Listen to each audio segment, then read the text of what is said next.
Welcome to the Reimagining Your 2020 Vision webinar. So glad so many of you have registered and are hopping on live. Really glad that you are here today. I'm joined by AJ Matthew. AJ, hello, how are you? Good morning, Scott. I'm glad to be here and super excited about this webinar. Sporting our TMG swag, by the way, both of us. Where's mine? There it is, hiding behind Yeah. mine.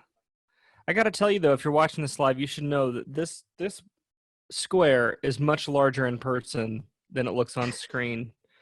And I'm very self-conscious about it. So I was about to say, we know your square self-consciousness. Yes. Well, thank you guys for, we want to honor the time today. We got a lot to get through, and our heart today is that by the end of today, you'll have a good grasp on what you need to do to really reimagine your 2020 vision. The focus of today's webinar is to help you start thinking past the next 90 days, not just the next 90 days, but thinking past the next 90 days. And we know that it's a tricky time, right? Uncertainty abounds. There's nothing but uncertainty right now. You need not look further than the news. For example, here, we got back in February, which feels like 18 years ago, but wasn't.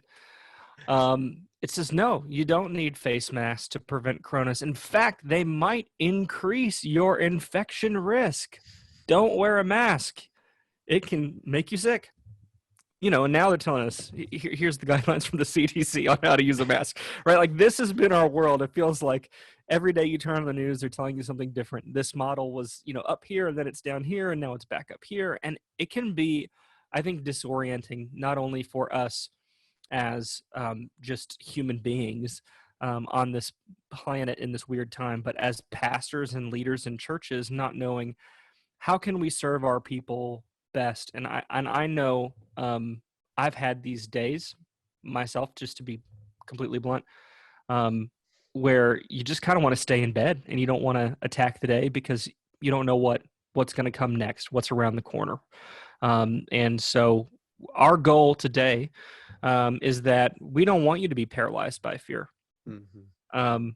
God did not give us a spirit of fear, but of power and of love, and I love this, and of a sound mind. And that's what we want to unlock today in the webinar, is this idea of a sound mind. Other translations will say of self-control, but it's this ability to harness in and rein in the full power that God has given you in your mind to plan and think and look ahead in the midst of an uncertain time. And so we want to really help you and empower you to tap into that so that you won't be afraid and paralyzed and just be trying to keep your head above water, but really be thriving and confident and equipped with new strategies to accomplish a timeless mission. So, AJ, why don't you introduce yourself to those who are maybe new to the TMG fold and don't watch us every week or listen to us every week on the podcast. Yeah, and we do have a lot of you. So I really want to welcome all of our guests. We certainly have a lot of people that have been on our webinars before, or maybe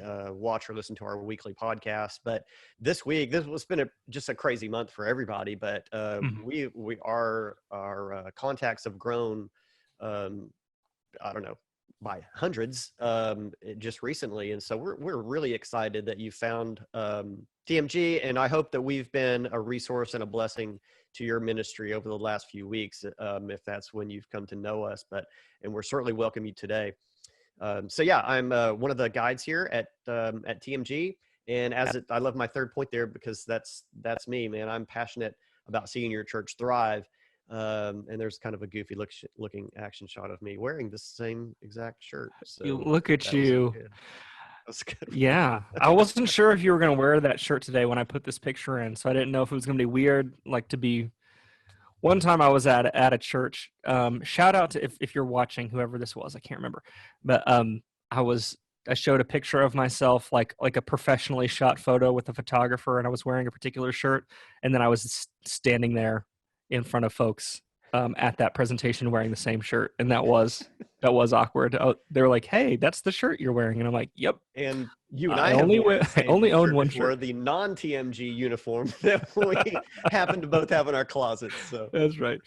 My name is Scott Ball. I'm also a lead guide here with the Malfers Group. I've got over 15 years of experience working full-time in ministry in churches in various capacities. And for the last, gosh, 4 years, I guess, I've been full-time ministry working with churches, helping them to succeed. And that's my heart. Like, I believe that there's untapped potential in every church. In your church right now, there is untapped potential.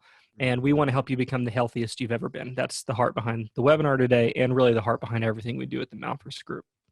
yeah, So and there are even in this specific sorry. time, Scott, I mean, even kind of going back to the previous passage about, this sound mind that God's given us, and this not having a spirit of fear. I think, especially in the last 30 days, we've just seen such amazing things happening in the churches that we've been in contact with, and this groundswell, I think, in the church worldwide, with the reach that we have and the people that we're in contact with.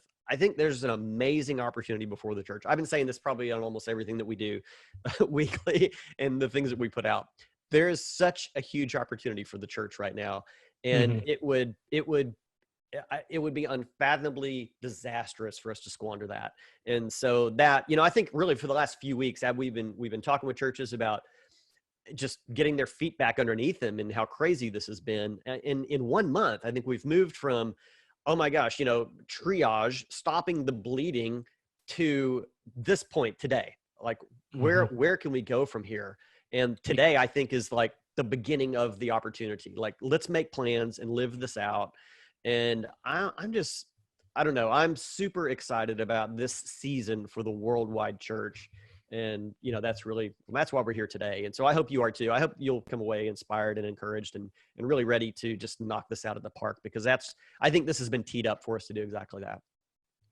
Yeah. So let's, I want to lay out for you sort of the outline and of what we're going to talk about today. And there's really 3 keys to thriving right now. One is we got to remember what hasn't changed. That's really our anchor, right? Like in a storm, when everything is chaotic, we need an anchor, and we have an anchor. And so we need to remember what hasn't changed. We're going to talk briefly about that. Secondly, we have to accept what has to change. There are things that there's really no going back. There are some things that have to change, and we're going to talk briefly about that. Then we want to spend, this is kind of in the vein of what AJ was talking about just now. And this is where we want to spend the bulk of our time, but we want to talk about leveraging what gets to change. I mean, you have an unprecedented opportunity in this moment, and we want to help you take advantage of that. So let's start with remembering what has not changed. AJ, read for us Acts 17:26 here. That is a passage you really like. Everybody hopefully sees this on their screen, but he made from one man every nation of mankind to live on all the face of the earth, having determined allotted periods and boundaries of their dwelling place. And this is one of my favorite passages on sovereignty, because God from eternity past knew this time, knew you, knew the place that he has you, and it's no accident. So your church is specifically equipped for where you are for this time, for you to reach a certain group of people in your boundary, whatever that boundary may be. And we just need to anchor ourselves back into this right here, that God is still on his throne. And going back still to my belief that this is an opportunity.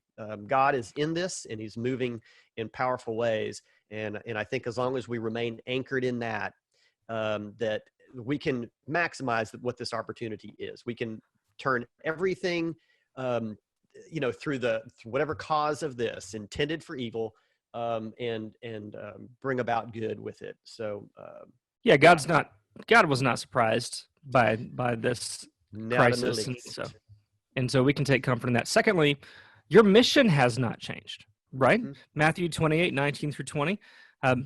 Therefore, go and make disciples of all nations, baptizing them in the name of the Father and of the Son and of the Holy Spirit, and teaching them to obey everything that I have commanded you. Listen, your mission is no different than it was 3 months ago.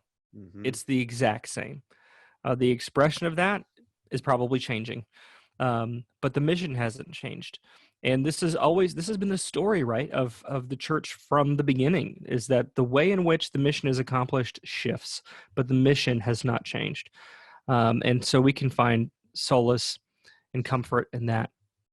Biblical discipleship has not changed. I'm going to read a very long passage, but we'll break down the highlights here for you in just a second. But we see what biblical discipleship looks like in places like Acts 2:41 through 47. Those who accepted his message were baptized, and about 3,000 were added to their number that day. They devoted themselves to the apostles' teaching and to fellowship, to the breaking of bread and to prayer. Everyone was filled with awe at the many wonders and signs performed by the apostles. All the believers were together and had everything in common. They sold property and possessions to give to anyone who had need. Every day they continued to meet together in the temple courts. They broke bread in their homes and ate together with glad and sincere hearts, praising God and enjoying the favor of all the people. And the Lord added to their number daily those who were being saved. And so we like to take this, actually every church we work with, we take them through this passage and we spend a fair amount of time breaking down what does discipleship look like here in Acts chapter 2. And there's usually lots of things that come up, but we can distill it down to these 6 things. And again, if you want to go back, we will send you these slides, by the way, via email. But you'll see these 6 things. You see worship, you see biblical teaching, you see fellowship, you see prayer, you see service, you see evangelism. Now, I've got to tell you, AJ, back in the first century, do you think they had Zoom meetings? I'm guessing not. No. They probably had to use Skype. They were old technology. It's an all Microsoft platform back in the first century. Yeah. Yeah, I mean, there's no Zoom. They don't have but even the things we think about as like traditional, they don't have the old red hymnal, right? They don't have all these things. The methods have always changed. What church looked like then is different than it looks now. But these core things, these 6 things, worship and biblical teaching and fellowship, prayer and service and evangelism, have been happening from the very beginning, literally. And they can still happen now. I hope your church can find comfort in that no matter what the circumstance is, no matter what the environment is, no matter what the uncertainty of the world is, biblical discipleship is still biblical discipleship. And there's sort of an onus on us to adapt to the environment while not neglecting biblical discipleship, right? You know what technology they had in the Old Testament, though, Scott? Tablets. You stole my punchline. It's a good dad joke right there. Moses was an innovator. That's right. Your call has not changed, right? This is from 2 Timothy 2:15. Do your best to present yourself to God as one approved, a worker who does not need to be ashamed and who correctly handles the word of truth. God is still calling you to be someone who correctly handles the word of truth, who presents yourself to God as one approved, who isn't swayed by the world. So God's sovereignty, your mission, biblical discipleship, your call, all of these things are anchors for us. And I'm just curious, anybody, all of you watching, how many of you find comfort? I think there's a raise hand button. How many of you find comfort in the fact that those core things, yeah, amen, lots of you raising your hand, find comfort in the fact that these things have not changed? Wow, my screen just lit up with raised hands. It's amazing. That's amazing. I find great comfort in it as well. So we want to start with that. We just want to remind you that the core things have not changed. Secondly, we need to accept what has to change. We want to accept there are things that have to change. We can't live in denial. I'm still seeing way too many churches, frankly, that are kind of pretending like this isn't real. But COVID-19 is real. You know that.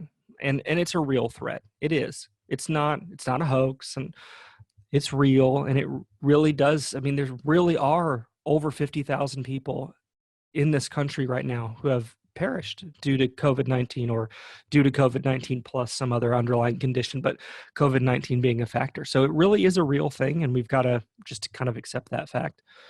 And the second thing we have to remember is that there's no going back to normal, right, AJ? I mean, there's no I think some of us keep holding out hope that somebody's going to just hit the rewind button but that's not possible. Yeah. Not 100%.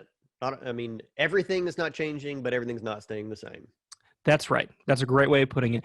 It's very different from 9/11 in a lot of ways, but one way in which it's similar is that there's sort of there was pre and post 9/11 world. And I think that that's true of this pandemic. There's going to be a pre and post pandemic. There are going to be lasting effects to that. Then the third thing I want to say is if you want to serve your community well, you must adapt to the challenges. Like, don't be tone deaf. I was having a conversation with a pastor just yesterday, he's an associate pastor, and their eldership team is talking about, and they're a church of, I think, maybe 250 or so. And here in our state in Tennessee, groups of 50 are allowed to congregate as of right now. And so, because we're in phase 1 here. And, but the language in phase 1 is like no groups of 50 unless there's ways to create more physical distance or whatever. Mm-hmm. So they're like trying to find a loophole. And I'm just thinking that's a little bit tone deaf, right? To try to work a loophole right now is probably not the way to do it. Mm-hmm. For a couple of reasons. One, you really don't know how fast this thing could spread through your church. So start with the groups of 50. Try that for 2 or 3 weeks and see how it goes, just from a practical safety standpoint. Secondly, the last thing you need is someone in the media who doesn't know the whole story to only pick up on the fact that your church was trying to work a loophole. And that does more damage to your witness than gathering does, right? Yeah. So don't be tone deaf. Me personally, like, I'm all for moving towards reopening. That's just my personal bend. Like, I'm ready to get moving. But there's a way to do it in a way that serves our community well, because the stats are clear. Like 60% of people still want to stay inside. That's the polls. And so that means you've got to be sensitive to that group of people in your community, because at the end, we're supposed to be about the Great Commission, right, AJ? So growing in favor with our community matters. And how we present ourselves matters. So we can't live in denial. And we had this discussion yesterday, actually, on our weekly video podcast. So you can catch that back on our Facebook page, on our YouTube channel. You'll see our Roadmap to Reopen podcast from yesterday, where we talk a little bit more about phases and what we can do, what we can't do. So check that out. For sure. There are some key shifts, though, over the next 90 days and really beyond that we want to mention. These are sort of in the category of things that have to change. Number one, from preservation to innovation. So there are still a lot of churches that are trying to just, what can we hold on to from the past? What can we hold on to from normal? And we're trying to hold on to that, hold to that very tightly. And we've really got to move away from that attitude and that disposition, from preservation to innovation. We don't have to have that mentality, because remember, the basics, the fundamental things have not changed. The mission's not changed. Biblical discipleship hasn't changed. Your call hasn't changed. God's sovereignty hasn't changed. So there's no need to feel like you've got to hold on to it tightly, because the things that matter most haven't changed. So feel that permission to innovate and to really lean into the things that haven't changed and do them well in this new environment. So stop holding so tightly onto what can we preserve and start leaning into how can we innovate. And that we've really seen that over the last month, 6 weeks. Churches that were already innovators innovated through this. They had that practice already. Yep. That was a culture in their church. And a lot of churches that we come in contact with are almost always in a preservationist mindset. Before this happened, they were preservationists, and it's made this a more challenging time for them. And so really, we always want to see churches move into being innovators. Not that they're changing everything dramatically, every year, but it really is a difference in culture, and in leadership. So again, this is a golden opportunity to attempt to, make that shift in your church, from preservationists to innovators. And so I hope we'll see that happen. Secondly, from germ tolerance to health vigilance. I just got to be really honest. I've been in a lot of churches, and a lot of them are dirty. And we've tolerated it because we didn't see it. And I'm hoping now that we're more aware of hygiene factor, we should start being more vigilant about it. So if you've got things that have started to mold, like I walk in churches and I see like ceiling tiles that are stained, and I'll walk into rooms that clearly have not been cleaned out and decluttered, much less. I mean, if they're not decluttered, then there's no way they've been deep cleaned, right? Like if they're messy, they can't be clean. Mm-hmm. So this can't happen. People are going to be on high alert for this stuff. So take this time now that you can't be meeting in person, like fantastic. Now you have no excuse. Especially once you get into phase 1, your area gets into phase 1, you can have small groups of 10 at your church. Get a small group of 10 at your church to start cleaning out rooms that are cluttered, messy, deep clean all of them, change out ceiling tiles that are stained. We can't tolerate it anymore, because guests won't. Guests will walk into a dirty room and say, this isn't safe for my family, and they won't come back. Yeah, absolutely. This is an opportunity, I mean, sort of aside from even church, this is an opportunity, I think, for us to become a healthier country overall. I mean, people, certainly exercise has improved over the last month. I hope that, that becomes a habit for a lot, but cleanliness, general cleanliness in churches, in businesses, in our homes. I mean, we probably will have less of, other coronavirus, common colds happening, less flu. If we can continue this vigilance in health, I mean, it's going to have a greater societal impact. So hopefully that's an unintended consequence as well. Yep. And finally, from old guard to young bucks and does, we're equal opportunity here. The whole herd. Bucks and does. We were going to write and does in the slides, and then it reads and does. And it just looks funny, so we thought we'd just say it. And we're not ageist here in any way at all. But what we're seeing is, like, you've got folks in your church right now who shouldn't come back to church until phase 3, right? They might, against solid advice, but they really shouldn't, because they're at risk. And so all this is doing is exposing what should have already been true, which is too few churches, or too many churches, I should say, have been too slow to start transitioning and training up younger leaders. So I want to be clarified. From old guard to young bucks doesn't mean, hey, just start giving away leadership to people who are not trained. What I mean is, it's time to start training up younger leaders so that they are equipped and empowered to help lead. I'm particularly thinking something we talked about in the podcast yesterday is that you have certain volunteer areas where you really shouldn't have older volunteers serve in those areas for a while, like children's ministry. Because they're going to be exposed to all kinds of germs hanging out in a children's ministry room. So if all of your volunteers for children's ministry are 65 plus, that's a problem, or a lot of them are.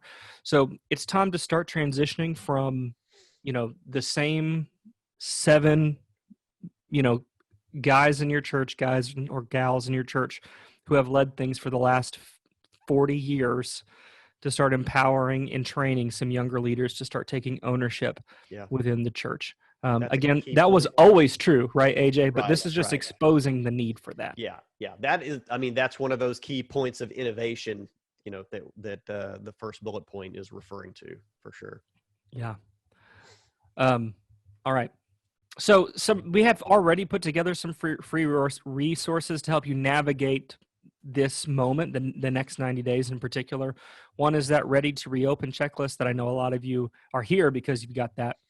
Yesterday, we released the roadmap to reopen phase guidelines. Not very many of you have downloaded that yet, but we've taken the 3 phases from the White House and then written out the implications for churches by phase.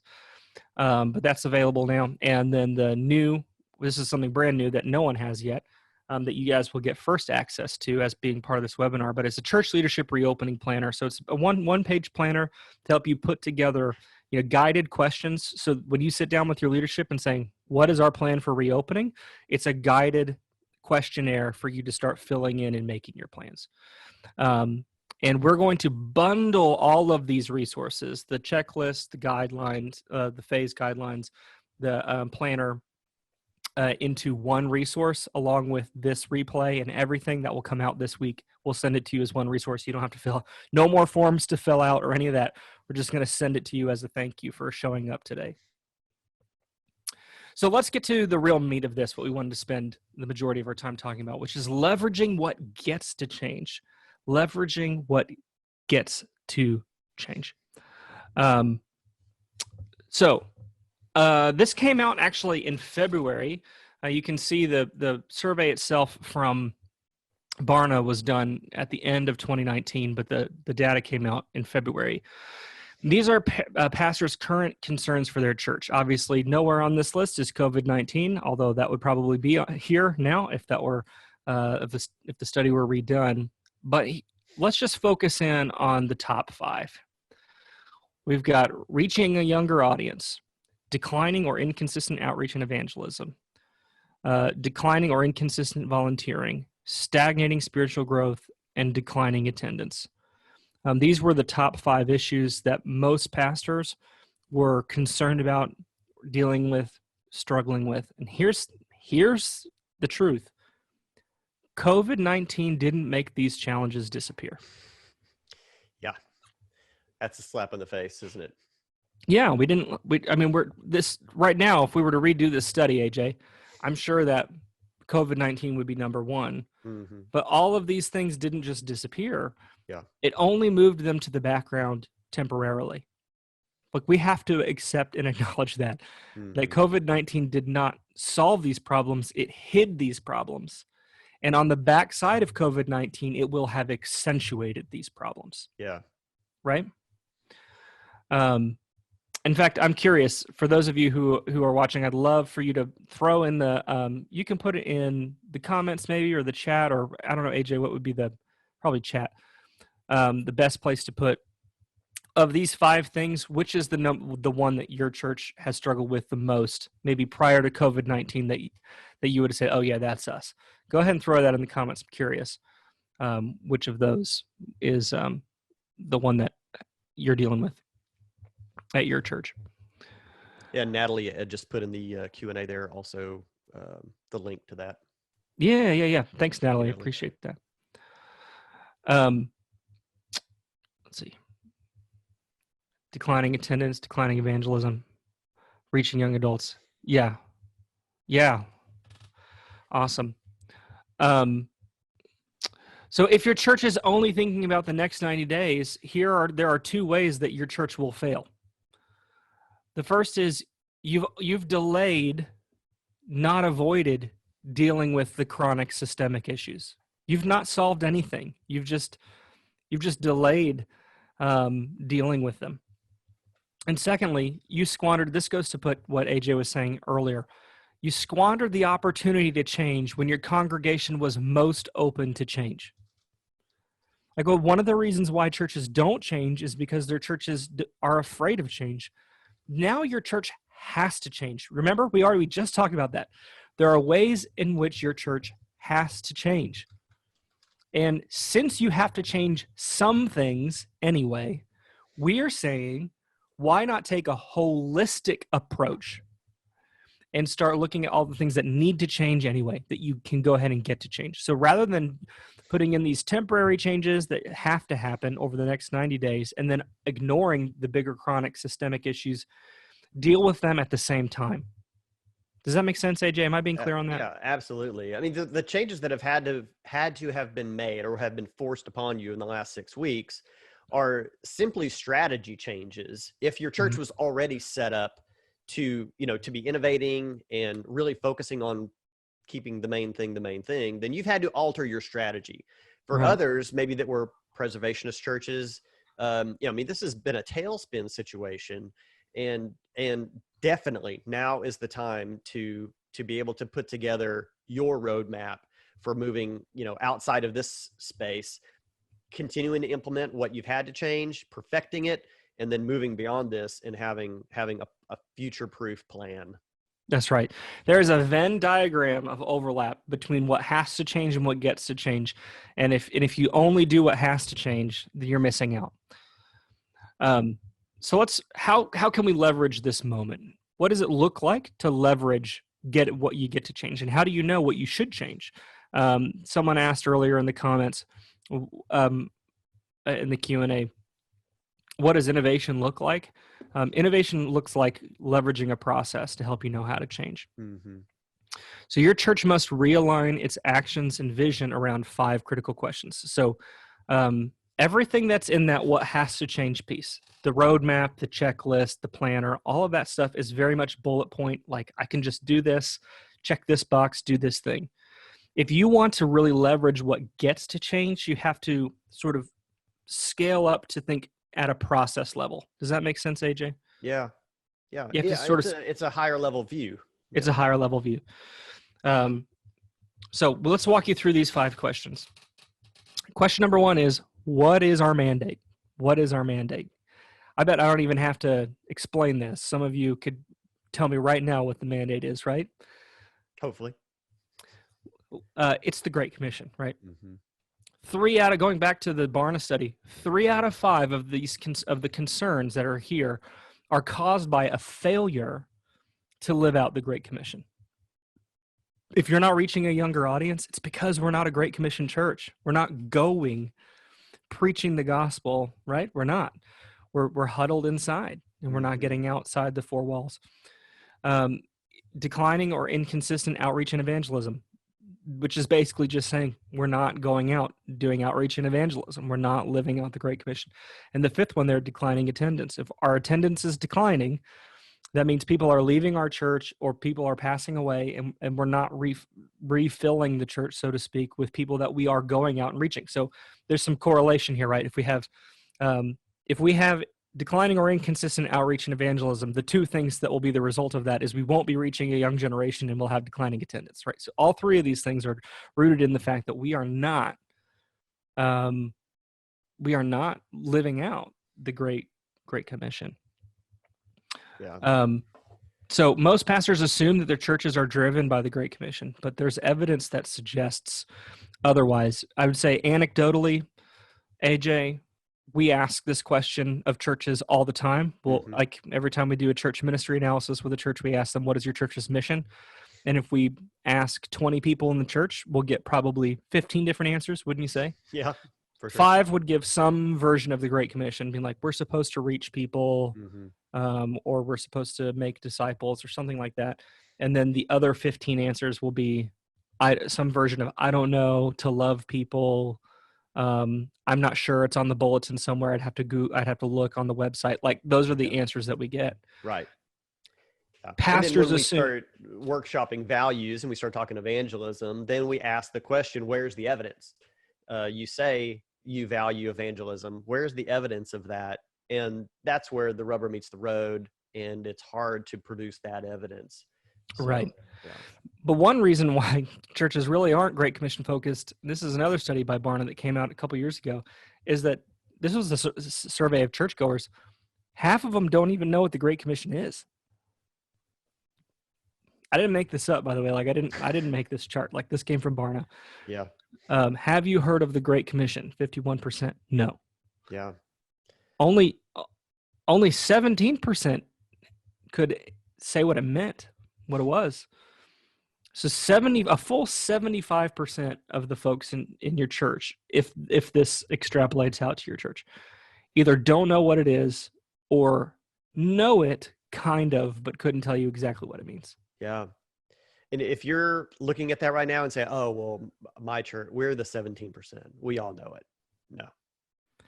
That's not been our experience. Mm-mm. I didn't even think about the math on that, and I'm terrible at math, but I basically had just said, if we interview or if we survey 20 people, 5 will give a Great Commission answer. 25%. So yeah.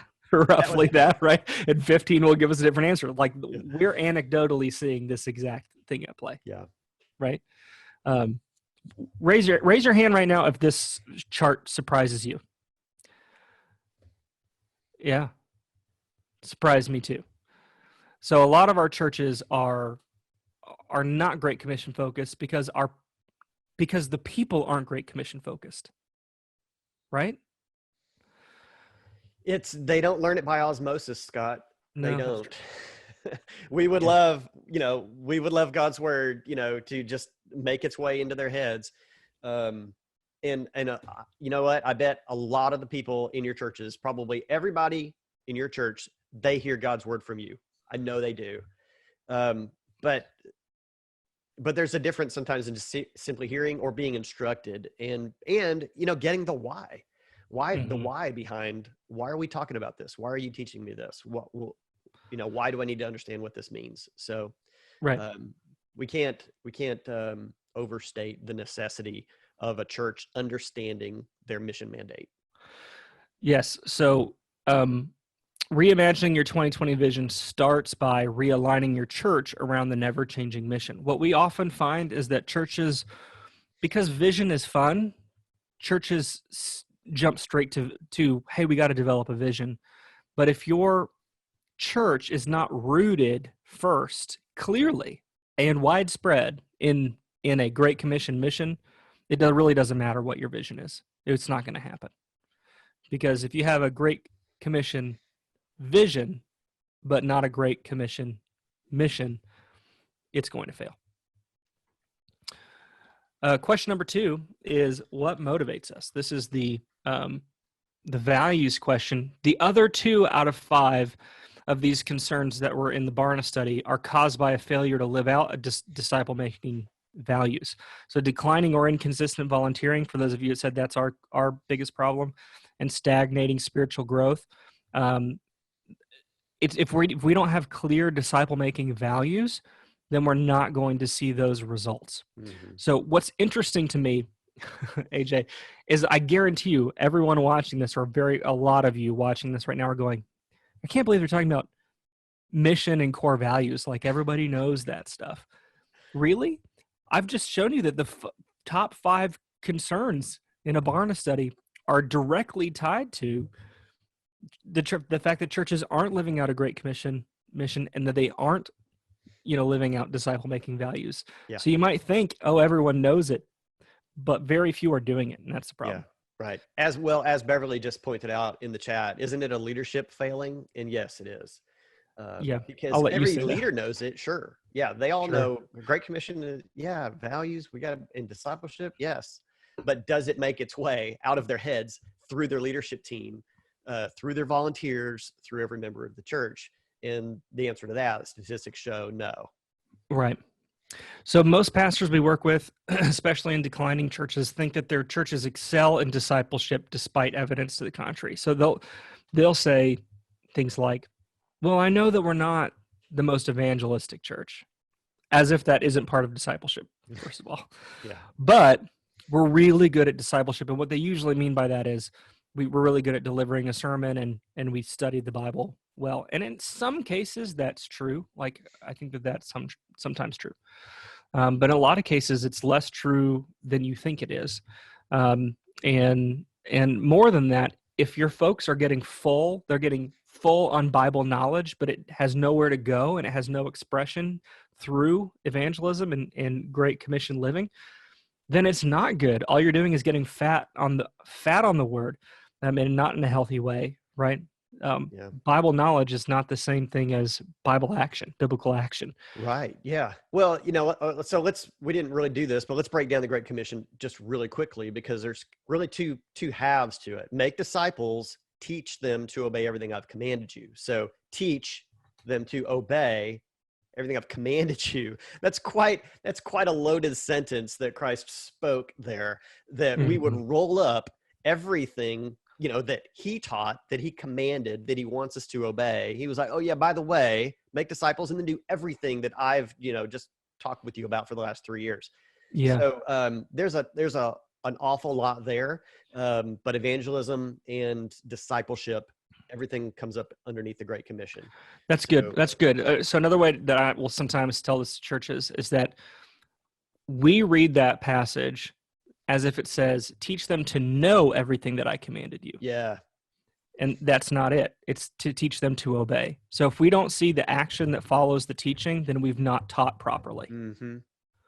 It's teach to obey, not teach to know. That's the fruit of discipleship right there. Right. So core values, we say, are the hidden hand that make decisions for us at the subconscious level. So we don't even know that our core values are making decisions for us. I want to give you an example. We've been leading these church leadership huddles. These are totally free. You can still join them, by the way.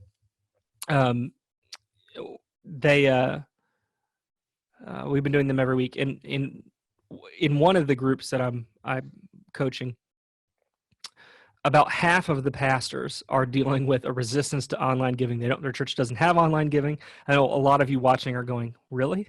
There are churches that don't have online giving? Yes, there are churches that don't have online giving still. And in fact, it's a really contentious thing. I think there were about 9 pastors on this call, maybe 8. And I'd say about 4 of them were currently going through this battle. And I bring this up because the issue was not online giving. Online giving, whether or not we should do it, or how it would work, or the mechanics of it, or which service we should use, was not the issue. The issue was they valued status quo, they valued tradition, they value comfort. And so adding a new piece of technology rubbed against those core values of comfort and status quo and tradition. And so it had no merit whatsoever.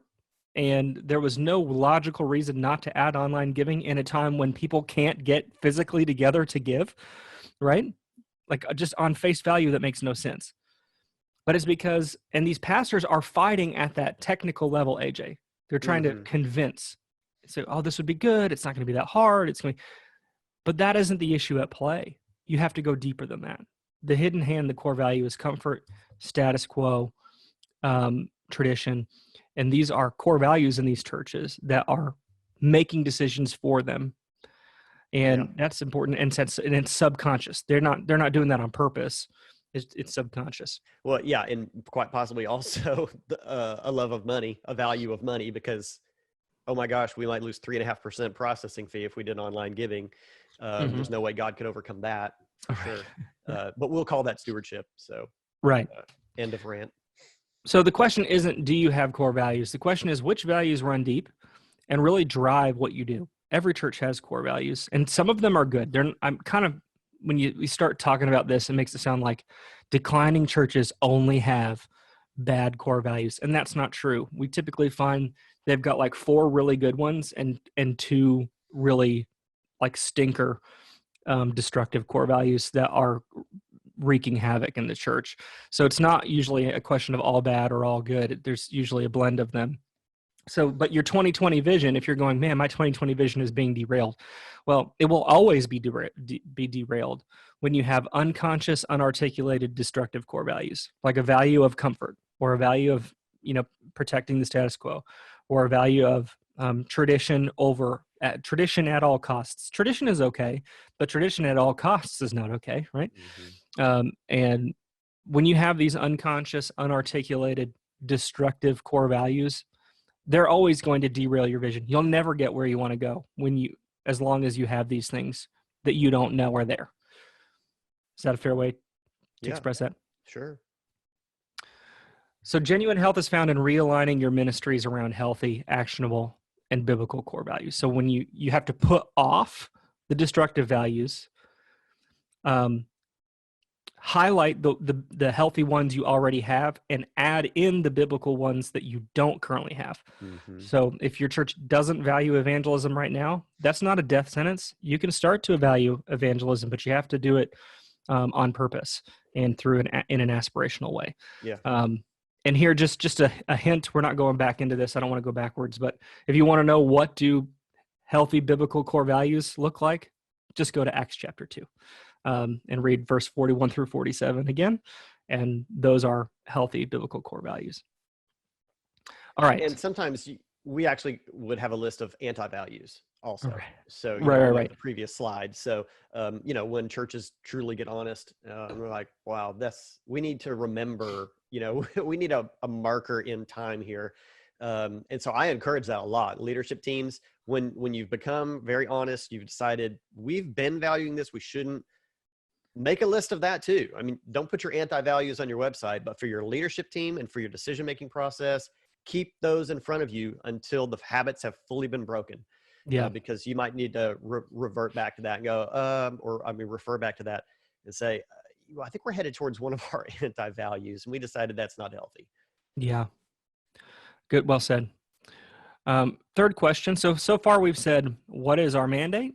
And that's the Great Commission, making and maturing disciples. Secondly, what motivates us? We've got to highlight and understand destructive core values that drive us, and begin to advance the biblical healthy ones and add on biblical healthy ones that we might be missing.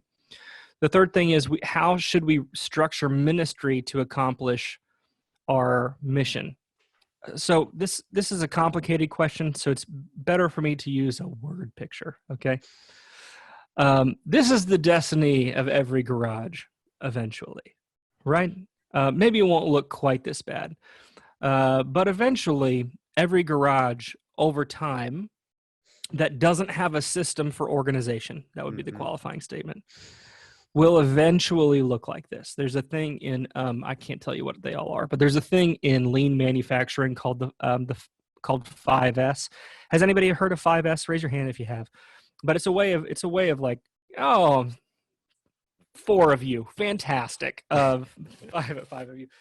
Okay, there's a lot of you. Or how about this? For those of you, how about Marie Kondo? Anybody heard of Marie Kondo?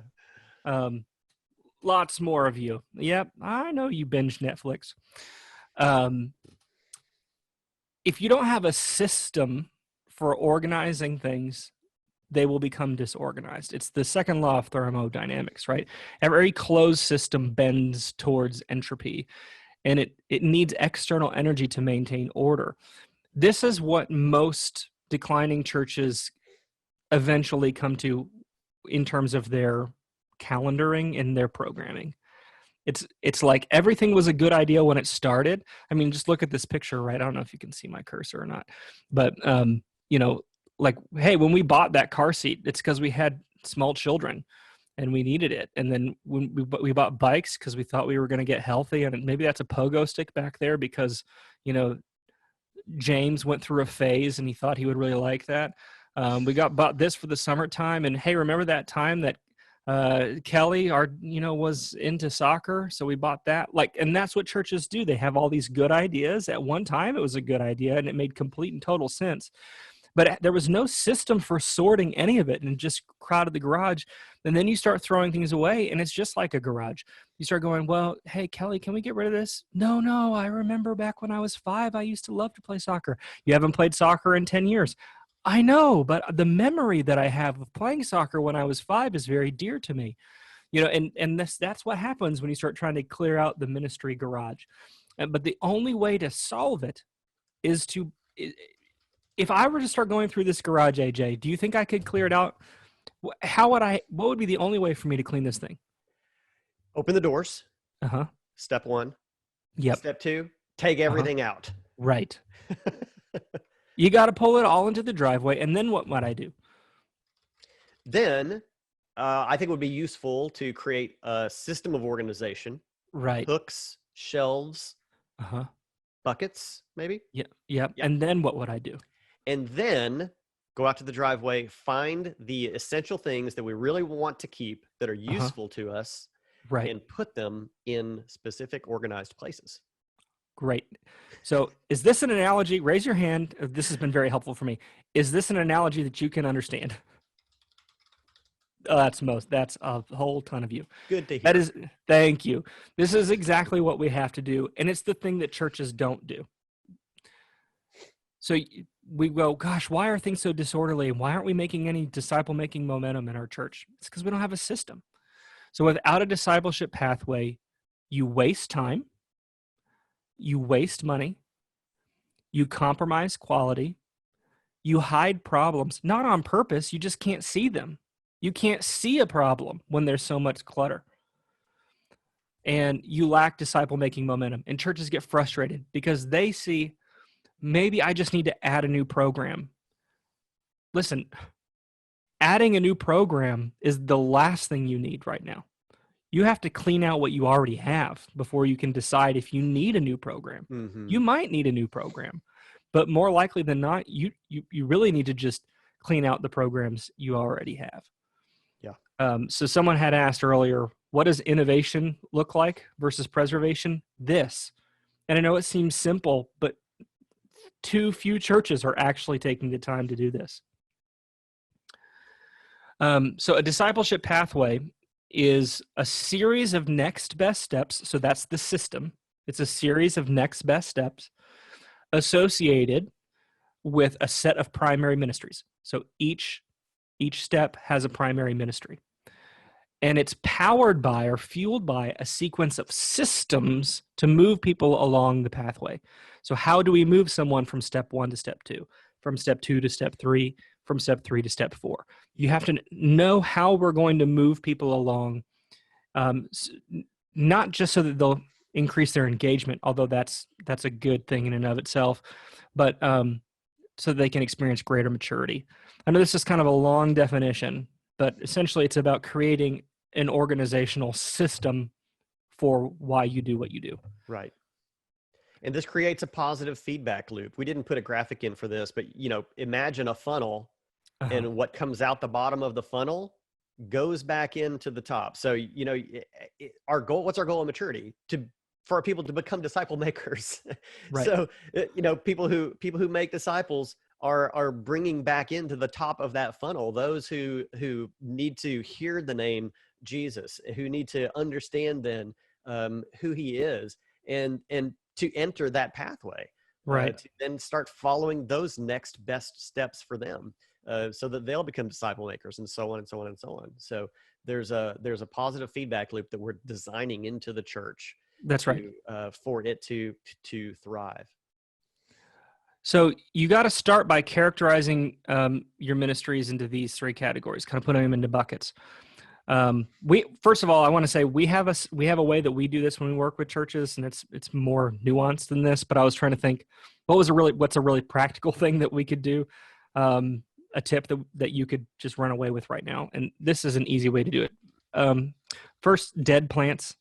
What is something that it's a ministry that's just dead, and really, there's no matter how much water or plant food you put on a dead plant, you're not reviving it. Right? A dead plant is a dead plant. So those are the easy things to chuck. And I just want to say right now, everything is canceled. I mean, apart from your everything that's not virtual, I should say, is canceled. So you get to choose. This is why we're focusing on this right now. You get to choose what comes back. Have you thought about that? Like, you get to choose what comes back. So if you've got dead plants in your church right now, maybe don't put those on the bulletin when things come back. You have things that are weeds. Weeds are things that look healthy but are actually destructive. So if you've got ministries that, well, everyone likes it and it's well attended, but if it's not actually producing disciples, if the outcome of it is not discipleship as defined by your core values, then it's a weed. And so it's something you should pull. And so even though people might kind of buck against it and say, well, that's really well attended, that's our most popular thing. If you ask the question, does it help us make disciples? And the answer to that is no, then it's a weed. It's actually doing more harm than good. Yeah. Does it produce fruit? Right. And so we either need to change it in a way that it can produce disciples, or we need to eliminate it because it's choking out that which is most healthy. And then finally, seeds. These are the healthy things that maybe are being choked out by the dead plants and the weeds that you need to be patient with. I think I saw, I'm going to call him out and I'm really sorry. Sladen, raise your hand if you're on here still. I saw your name earlier. Pastor Sladen is on staff is the lead pastor of a church in Florida that I worked with last year. I love them dearly. And, they they did a massive reorganization of their stuff. And I know that there was some pain in the reorganization of that on the other side of it, and some frustration because people were going, well, I thought we would see X, Y, and Z by now. And the reality is when something is new and you've just done the reorganization, it takes a little bit of time for it to grow, right? You have to let it percolate. You have to give it space. You have to give it time and energy and attention and resources to let it grow. And so don't be discouraged by the things that you plant that take time to bear fruit. If it's a healthy thing, it will bear fruit eventually. So don't be discouraged by that. And don't feel like, well, we should keep feeding the weeds because we get quick results from that when you're actually doing more long-term damage. Yep. Any thoughts on that before I move on, AJ? Yeah, well, we do have to kind of hit the gas here, but this is a key point of discernment, I think, Yes. to not pull the sprouts, because if we just throw a little bit more, that weed over there keeps getting taller and taller. So, yeah. So your 2020 vision will only be as successful as your ability to execute on your church's core competency. And the core competency of your church is to make and mature disciples. Nothing else matters. Not how many people you came to the potluck, not how many people you got to show up at your fall festival, not how many people who, came to buy a pumpkin at your annual pumpkin patch. None of that's how many people watched your video, your Facebook Live last Sunday. Only in so much as that is an element of helping you to make and mature disciples doesn't matter. Nothing else matters. All right, question number 4. These last 2 questions will go quicker. Where are we going? So if your 2020 vision, someone asked earlier, why did we need a pandemic to reimagine our 2020 vision? The answer is you shouldn't. But if your 2020 vision got derailed by COVID-19, you need a pandemic-proof way to build a vision statement. Yeah. So number 1, start by defining your vision impact. So what difference will your church make in your world in the next 5 years? That's a pandemic-proof question. You want to make an impact in your community. We want to define with language, what does that impact look like 5 years from now? Secondly, we want to define your vision breakthroughs. This is a term we use internally to describe culture shifts. So how does your church culture need to change in order to make that impact? Quite simply, there's a reason why your church isn't making the impact in the community that you want to make. What is that reason? What are the cultural elements inside of your church that are holding you back from making the impact that you want to make? You need to identify those and articulate them.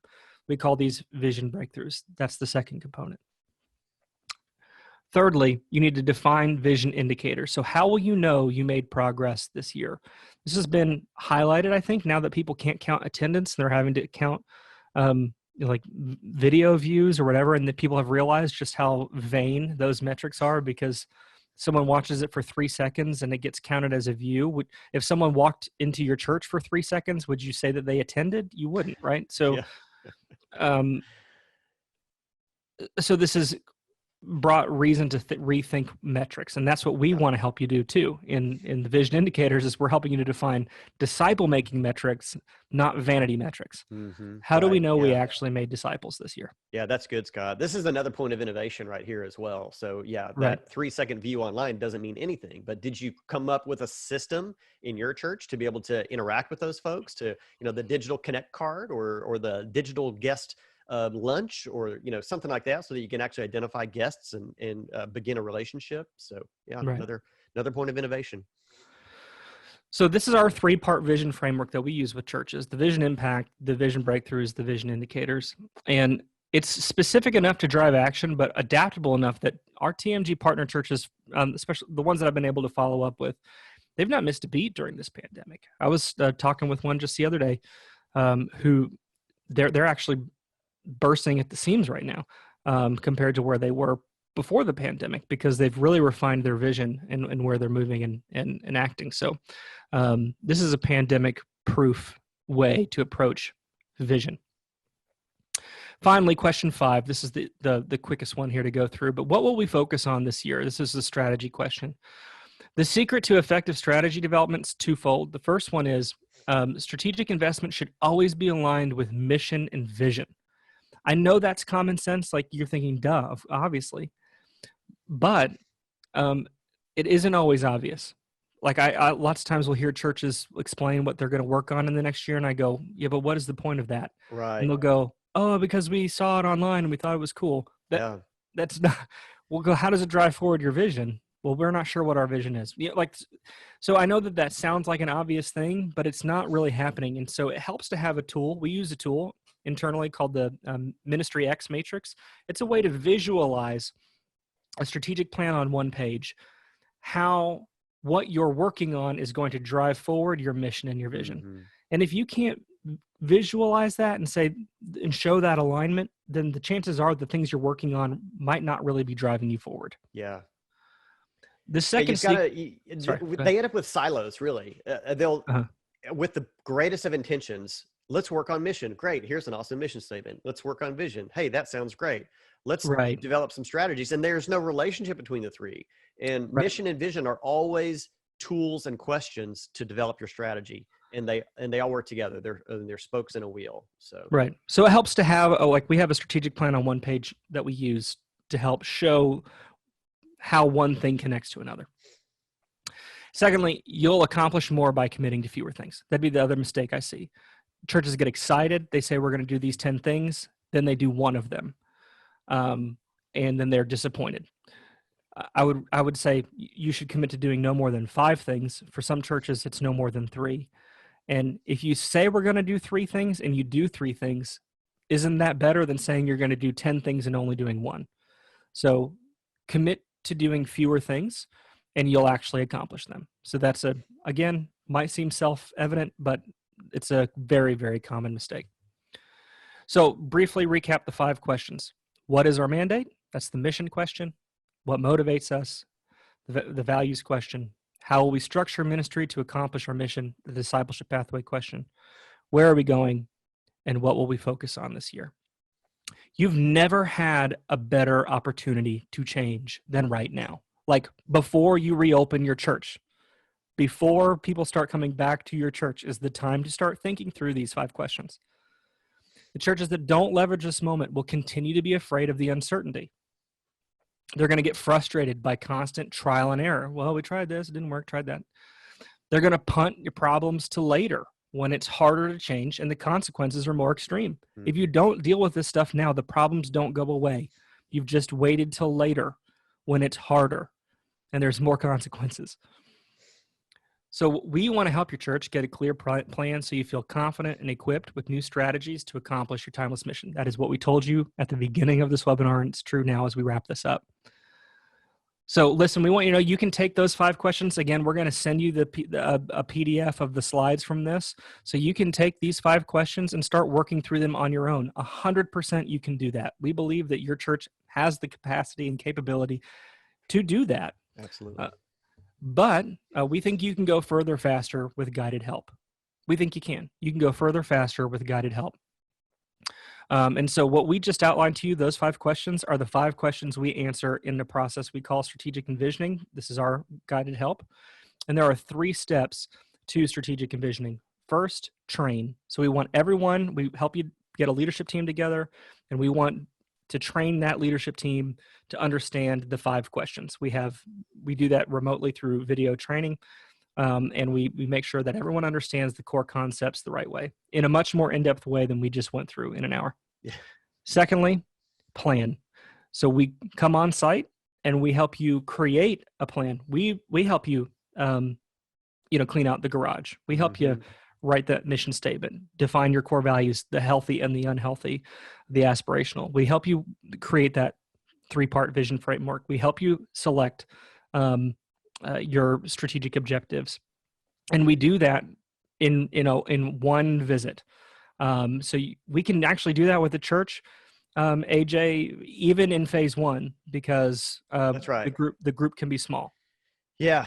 Thankfully, phase 1 aligns with this. If you can have 10 people together, we can have us and your 9-member leadership team, and we can get in there and get this work going so that you're ready for phase 2, phase 3 of reopening. That's right. And step 3 is implement. So taking all the things we plan and actually putting them into action so that you achieve the change that you want to accomplish. So briefly, the traditional way that church consulting has worked is that it's like multiple on-site visits. Um, it's extensive consultant travel and travel costs. You walk away with an outline, like here's a picture of what your future can look like. But by the time you get there, because you've had 6 meetings with a consultant and you've spent all this time and money, you're kind of too tired to implement it. And this is not an exaggeration. Raise your hand if you have gotten a quote one time from a consultant and it was over $20,000. I'm seeing hands. Maybe from us years ago. Years ago, right? I'm not gonna name any names, but there are groups that you can work with right now, and that is still the cost.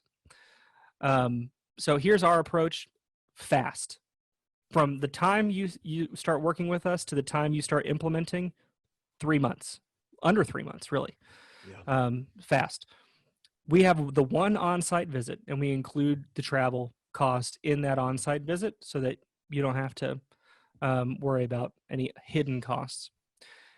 You get a full year of coaching from a dedicated implementation specialist. That means there's a person on our team whose only job is not to travel from church to church all across the country. Their only job is to make sure that you succeed. That's it. And so we think that's a real value to have someone who is accessible to you via email all the time, who's meeting with you monthly to make sure that you stay on track, that you can ask questions to, who's been there, done that, and has experience. And this used to cost $12,000 even from us. So half the cost of what we did before, but we've innovated this year. This is brand new. And we've dropped that cost now to $4,500. So, I mean, a fraction of the cost of the traditional way.